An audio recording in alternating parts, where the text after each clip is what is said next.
All right, good afternoon, everybody. We're going to give it a few seconds here for people to get logged in, and we will get started on our webinar shortly.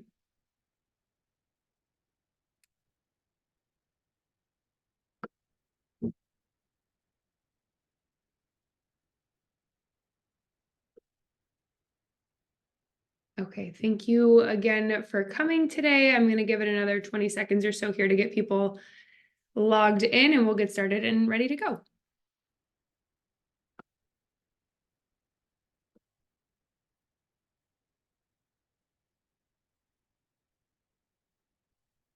Okay, so thank you for joining us today. I really appreciate you taking the time to be here. I'm excited to cover a topic that I know has been top of mind for many dealerships in recent years and continues to be as we head into 2024, and that is recruiting and hiring service technicians. So before we get started, a little bit about me. My name is Tiffany, and I'm the Director of Automotive Partnerships here at Hirology. I've been at Hirology for about 2 years now, working with our largest auto customers. And prior to starting here, I spent about 8.5 years working at Ford Motor Company in Chicago, again, working with the dealerships in that area. So all in all, I've been working in auto for about 10 years now. So I'm super excited to be here today to help share some of this relevant information with you. So by the end of today's webinar, I want you all to walk away with the answers to a few really important questions. First, what shortage is key to understanding how we win. How can I design technician jobs that job seekers find attractive? Technicians use to find jobs? How can I design a technician-friendly hiring process? And finally, what does great onboarding look like for technicians? So I know you are familiar with already. And today it feels as though there are really two conflicting job markets on tech space. Many businesses in this sector are grappling with layoffs and hiring freezes due to the recession and overhiring during the pandemic. And this has left active job seekers and industries that employ essential workers. The automotive sector is facing a completely different reality. There is a massive shortage of qualified mechanics and technicians available to meet the demand in this space. And this shortage of qualified workers for these types of roles impacts dealerships' ability to service cars and therefore drive bottom line growth. In this sector, your people are literally the top driver of business growth. So to illustrate this with numbers, the TechForce Foundation recently released a study in 2023 technician supply and demand and found that while the supply of technicians has increased slightly in the last year, the industry still needs just less than 800,000 new techs to meet demand over the next 5 years. And tech school enrollment is just not at those levels today. So let's dig into a little bit more about why this is. So there are several reasons why we're seeing the shortage today. I am sure you're familiar with this, so I won't spend a ton of time here, but it's worth touching on. So high vehicle prices and shortages of new cars means people are hanging onto old cars longer and therefore needing more service. So there's greater demand for the service, meaning there's greater demand for the people who can perform the service. On top of that, the baby boomer generation has reached retirement age, and this is a group of individuals who are significantly more inclined to work in skilled trade occupations like technicians. And historically, people saw this type of work as steady, consistent, and just a great way to earn a living overall. But in today's generation, it's just not the case, which brings me to my next point, which is younger generations are prioritizing different industries and lines of work for many different reasons. One being a shift in the way that we're educated. So millennials and Gen Zs were urged to pursue 4-year degrees and strive for more office-based work where, the reality is not everyone is a good fit for that type of work. And it's not always more lucrative when it comes to pay or more stable when it comes to job security. And additionally, younger generations place significantly more value on factors like flexibility, mental health and well-being, career growth. And historically, the auto sector is that it doesn't offer these types of benefits. And finally, another factor we saw really play out in 2021 and 2022 was post-pandemic economy giving skilled workers the upper hand. At one point, the job market reached more than 2 open jobs for every job seeker. So those workers had options to job hop and search for the pay and the benefits that they truly wanted. All of this plays a role in the advice we're going to dig into for the rest of this webinar. So first, what can you do to design technician jobs that qualified techs actually want to take? Again, we know they have the upper hand in the job market, and the talent pool is getting younger and younger, and they value very different things than their older counterparts. So let's start out with what motivates job seekers to accept job offers in the auto space. Spoiler alert, it's not what you think. Based on recent survey we conducted here at Hireology of more than 400 auto industry job seekers, we found that pay is not always the top driver. In fact, only 8% said that if they were offered 2 jobs, nothing would sway them from taking the lower paying option. So what this tells us is that 92% of job seekers, if given 2 job offers, would take the lower paying option if the right benefits were offered. The most important benefits include career growth, fulfilling or enjoyable work, good culture, and schedule flexibility. So how can you design jobs that actually meet these needs? Let's take a look. Career growth is critical. It was the top response in our survey, and when you break down the respondents by age, it becomes clearer that it is even more important for younger generations. Simply put, they want more than just an immediate paycheck. They want to know that they can grow with you long term and develop their earning potential over time. So what can you do? First, create detailed job descriptions that give people something to work towards, and put these into growth paths that people can see and visualize. People just want to know what it takes to get to the next level and that the next level is possible. Second, create open door policies and mentorship opportunities. And don't just limit people to the path that they're already on. Having an open door policy and mentorship opportunities in place allows people to learn about different opportunities within the dealership. How does someone move from a tech role to an advisor role? Or maybe they want to move into a management role. Third, career-specific training programs. Cars are getting more complicated, which means more specialized skills are required. Give people opportunities to get the training they need to improve their earning potential and take the next steps in their careers. Finally, always recognize and celebrate growth. Make growth part of your culture by recognizing it publicly and celebrating. If someone earns a certification or maybe learns a new skill, make it known. If someone moves up into a higher role, celebrate it. Public recognition also gives people something to strive for. For example, at Hireology, once a week, we have a weekly huddle. And during this huddle, team members recognize other team members for a job well done. And this creates an atmosphere of people growing together and working together. The second benefit we need to discuss is flexibility. When it comes to flexibility in many industries like automotive, it can be tough to visualize what this means because your dealership needs to be open at certain times and you need people physically on site to do the work. But there are ways to add flexibility that people want. The first way to think about is a compressed work week. And maybe that means you have techs working longer hours but fewer days, giving them more flexibility during the week for family commitments or personal needs like doctor's appointments or picking their kids up from school. I was just talking to a dealer last week at NADA who is moving to 410s for all employees. What this means is they're adjusting their dealership hours as well to accommodate for this, and now their standard hours of operation are 10 a.m. to 7 p.m. This is a big undertaking, but it's really what's right for those employees at this time. Next, think about choosing your own schedule or a flex time. Give people a say in the days and the shifts they want to work. Of course, you can't always meet everyone's preferences, but asking for input and doing what you can to accommodate can make a big difference in making people feel heard. Also, you could designate certain hours as flex time. So maybe someone can choose to come in earlier and maybe leave earlier so that they can pick their kid up from school, as long as they're available during the core non-flexible hours. This should be okay with you. Next is extra PTO. Added PTO gives people the flexibility when things come up in their life that are just out of their control. And finally, flexible pay. Flexibility can also come in the form of pay.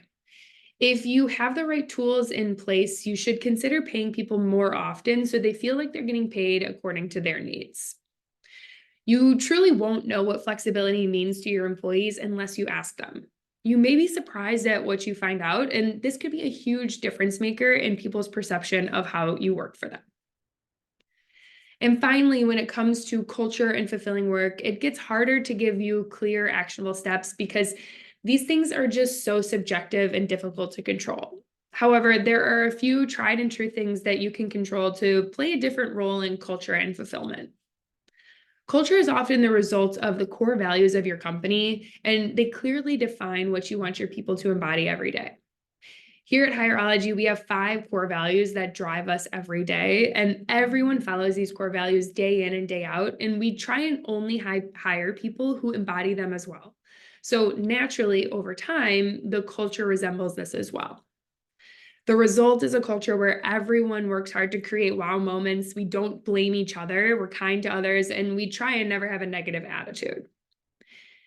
People also feel fulfilled when they are able to accomplish something concrete. So give teams and individual goals to strive for and help them formulate action plans to get there.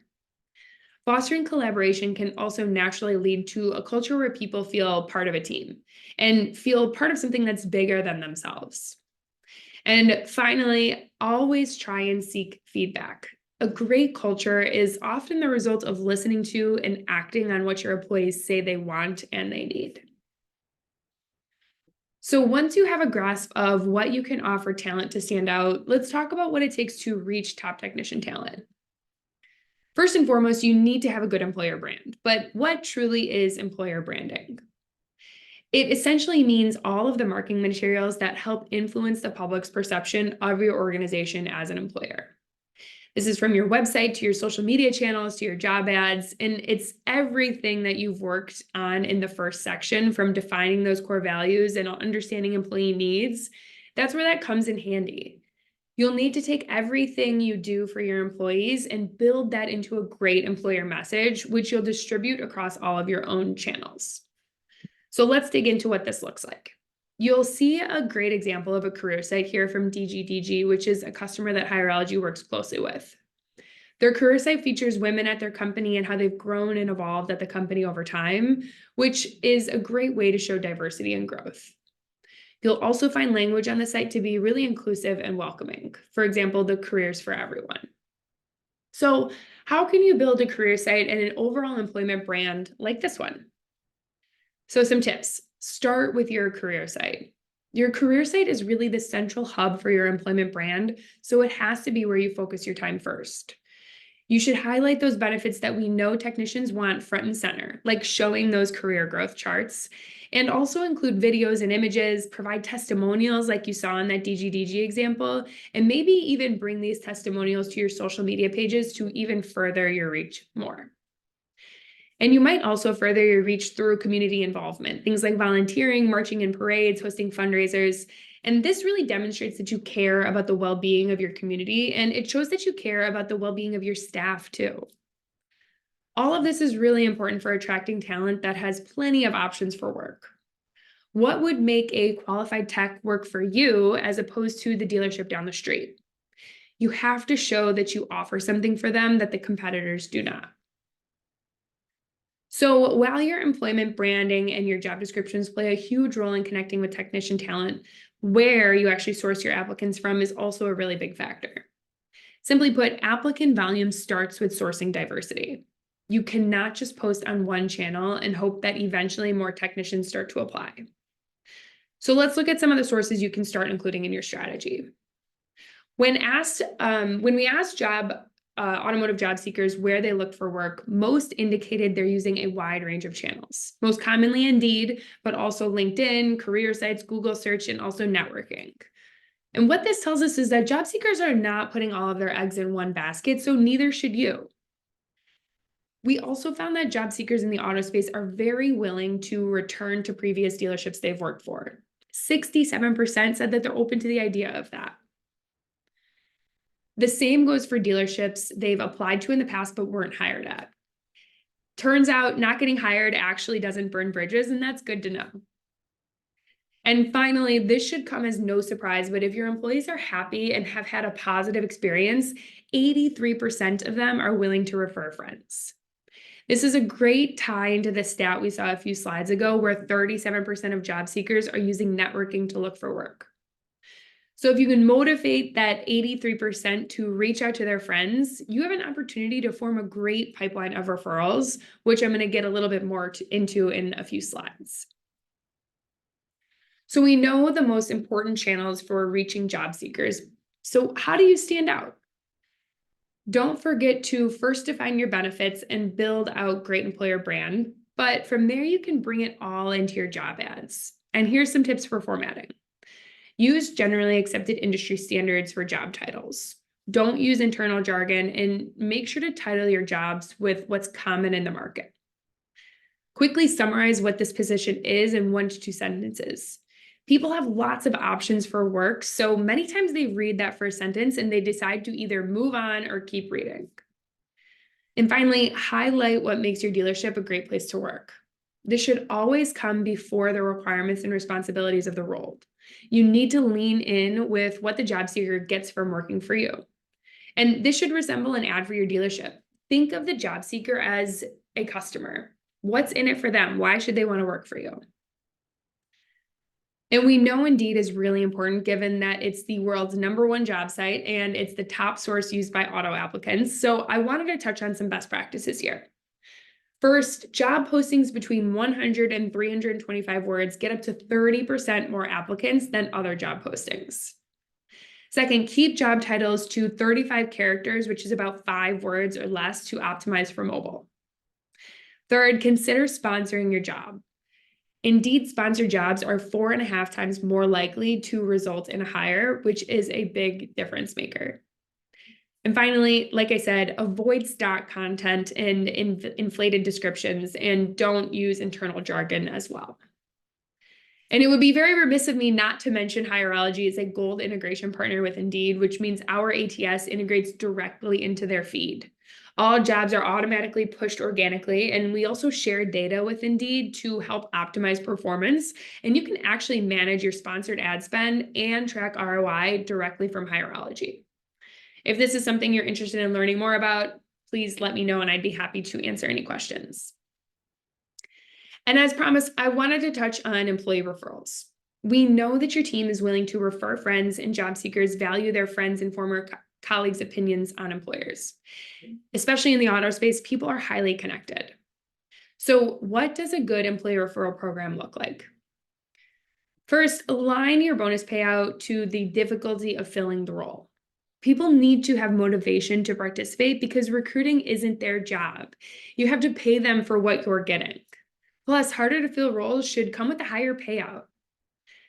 Next, make submitting referrals easy. Again, this isn't their job to be giving you referrals, so don't make them jump through hoops to refer somebody. Make this really easy with tools like Hireology, and use a chatbot to submit referrals. It literally takes seconds, and I'll show you a screenshot of that on the next slide. Next, frequently communicate the program internally. Human beings need to hear things many times before it sinks in. So consistently remind people of your program, what roles you're prioritizing currently, how to submit someone, and what the payout is, and anything else that applies to your program. Also consider automating your campaigns and use text instead of email. Save the time it takes for your team to constantly remind people about your program by automating campaigns, and consider text instead of email. Most of the staff, especially technicians, are not on their computer all day, and text is so much easier to read than email on a phone. And finally, always follow through on your bonus payout promises. Build trust with your team by always making sure that you stay organized and follow through on bonus payment promises. And finally, I hinted at this a little bit earlier with some of the data, but there's another talent source that I think many dealerships are overlooking, and that's your database of connections. Whether it's former employees, former candidates or applicants, or former referrals. If you're able to get these contacts centralized into your database, you should consider this a source in and of itself. Reach out to these folks consistently over time to keep them nurtured and engaged and interested in your dealership. That way, when the time and fit is right, you'll have a great candidate who may have already been vetted and who are eager to work for you as well. Okay, So you have designed jobs technicians want, and you've built your employer brand, and you've sourced them from the right channels. How do you keep them engaged in the hiring process and reduce no-shows or ghosting? It all comes down to ease, speed, and mobile. At the end of the day, job seekers are consumers. They're used to buying things online, ordering food, ordering rideshare, all with the click of a button on their phone. Applying to and interviewing for jobs should be no different. And if it is, you are going to lose them, and that is final. So let's take a look at job seeker expectations for ease. According to our research, 71% of auto job seekers have given up on an application because it was taking them too long to complete. 58% have given up because they said they were asked to repeat information that was already on their resume. And about half of those have chosen not to apply to jobs in the first place because before they could apply, they were prompted to create an account. So if you're requiring any of these things or your applications are taking more than 15 minutes to complete, you're missing out on 50 to 70% of the applicants you could be hiring. And even if you do get them to apply with a great application process, your chances of losing them right away are high if you're not sending interviews almost immediately. 61% expect to be interviewed, that is interviewed, not just contacted, within 72 hours of applying to a job.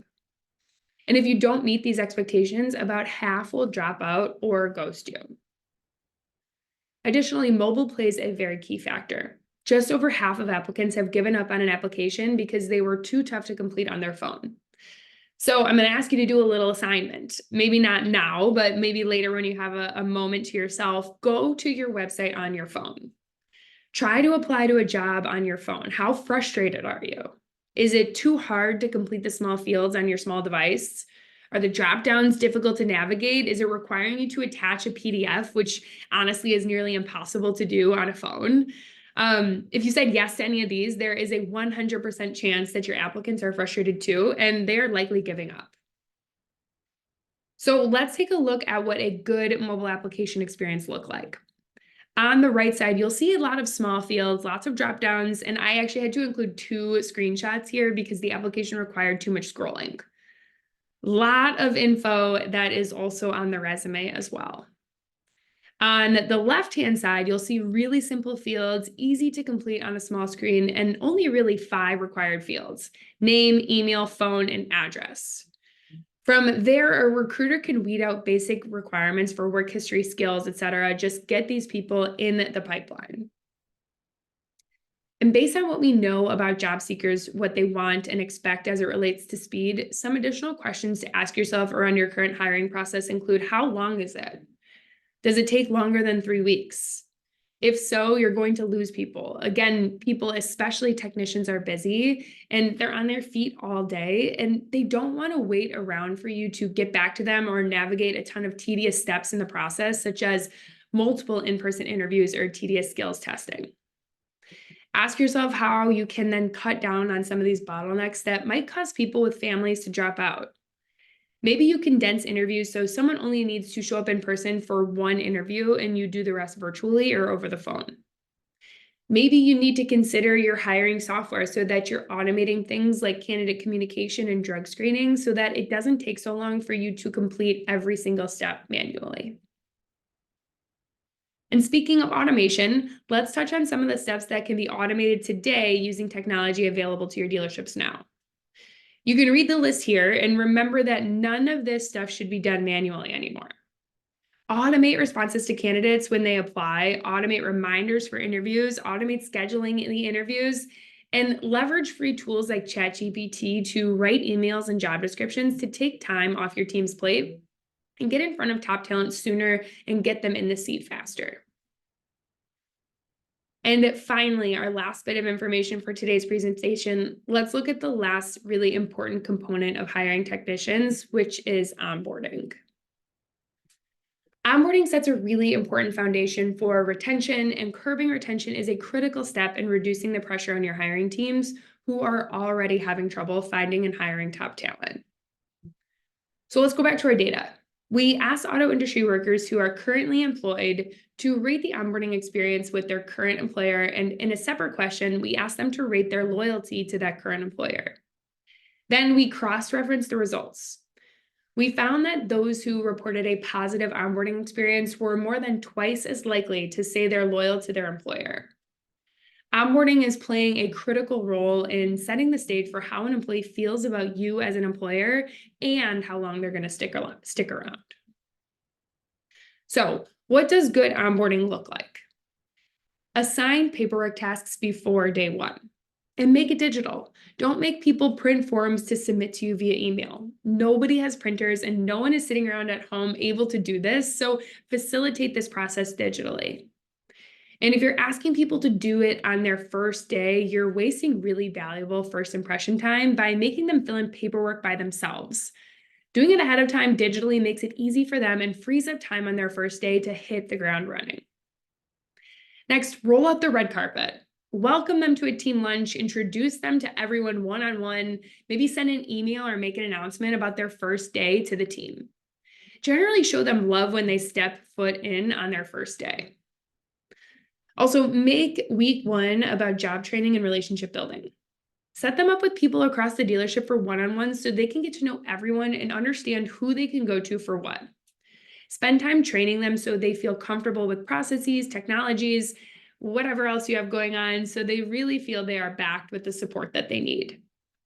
And don't be afraid of freebies and swag. Everybody loves good free stuff, so make sure that's available to them on that first day as well. And that is what I have for you today. To summarize, the technician talent shortage remains a problem for dealerships everywhere. You are not alone in this problem. Attracting technician talent amidst a shortage starts with tailoring your jobs to what technicians need: growth, flexibility, and the other things we've already talked about.